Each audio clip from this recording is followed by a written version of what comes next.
You ask Tiger to solve. This deals with linear equations with one unknown.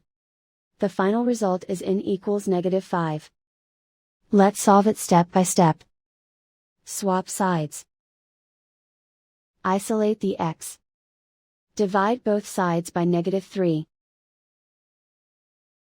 Cancel out the negatives. Simplify the fraction. Move the negative sign from the denominator to the numerator. Find the greatest common factor of the numerator and denominator. Factor out and cancel the greatest common factor.